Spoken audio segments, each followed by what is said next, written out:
La DPG, DPUTNE, DPC, DSOKI security team, one comma beach, Kachel ki councillors, Mea Beach, Mauti Kien Wakany,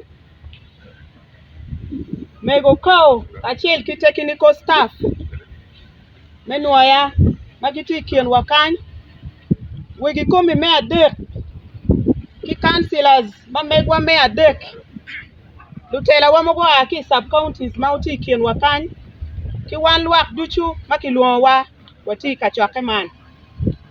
Karme campaign chamu kene waboro la boy system chi dange dano ali bunyu duoni peka meno ene pege ya walok amieta fo mego me kwa nyukarne me biuri teach ma kichimo ene ye ni miero ti amieta fo bene Ludiru district me ye ni kachoke ni niano matin kutime mego I'll be loving you, Lord, death can. Near more voice of Noah, go on a chin, Ilocom Balado. Chacha, keeping your lady. Near Congo Pogo woman, will be one couple of kin Balado. Kinyan Kole, when you cut them on El Chel Kinyan Kole, Matiki and Wakai.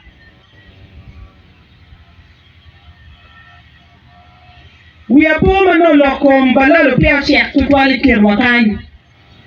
No don't come a chalaria. Tiki yan kore, itel hot.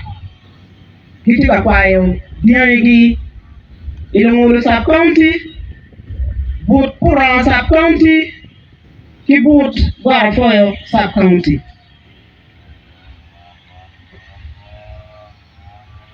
Mego minister, locom nyom. Ikin kope mukene Acholi wana Acholi kingewa tijolo were kigwako gi maber ga ama lone la mera mulugo para nyome gi nyankole wan tungomo gan ko first lady di la mera mulugo para ki ko madao cha ko yawo yene atigi la tien nyankole odbora nyom mikin wana Acholi kilu rok mukene ni perach Watiga Lu, Matikinwa, Guarafoyo sub county. Watiga Lu community, Goma town council. Watiga Lam community, Chile sub county. Watiga Kakima pool, Mapat, Matinwaya district. Panyoka district, Moti, Uganda, Kanmatika, Osting, Kakima Pat, Acholi, Loyalwaya district.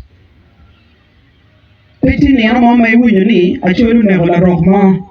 And Kenny Chamo Kenny Rock, Nino Langa Wakai. We registered one case, the Rochelle never done a gonchugo.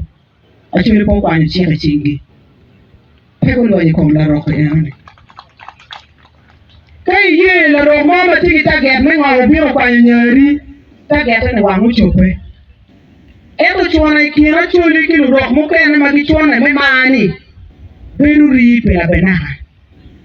Ero kama tiga gaya ngommi bene peri manak chi leno bene dupine kumi. Chamo kene bewa waje ni kene ke nyome bene manyi. Ame aiye ki kame bicheriye. Watiki wigi ngom mego minister.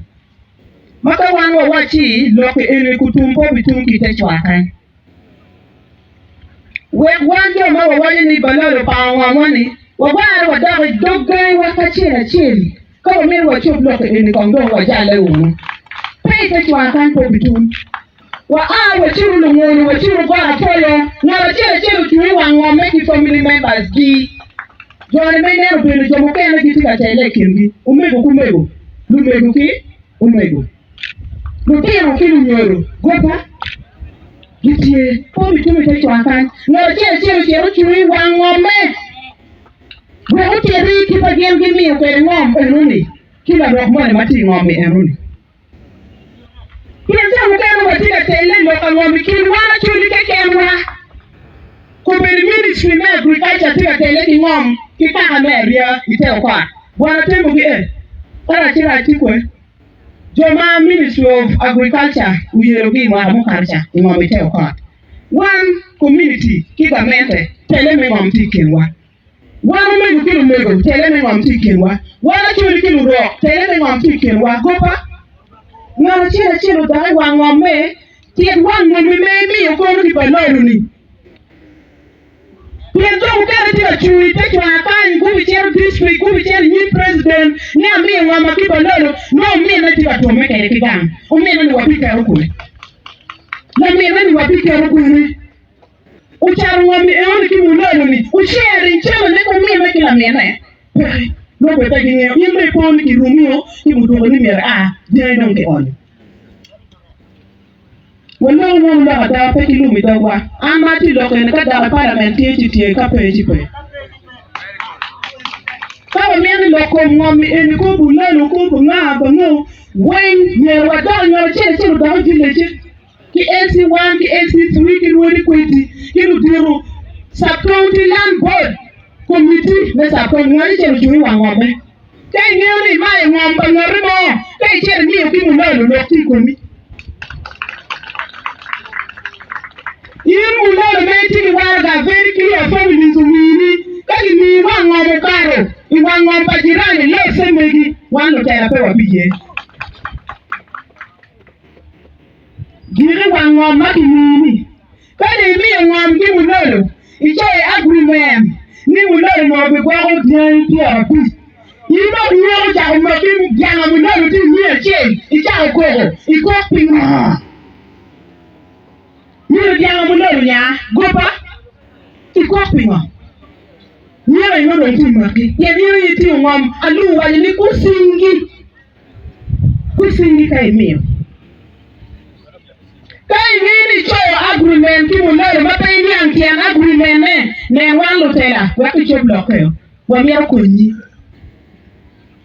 pien penye wen eka unyo extrade maki cho agreement ide pori karchano bir konchwa eko bido karchwa pien me kyo chino everything legally binding document ibi document kwene let us revise wa miero amoni noya ko miero noya pe chal district mo bukene bali wengi tawatiye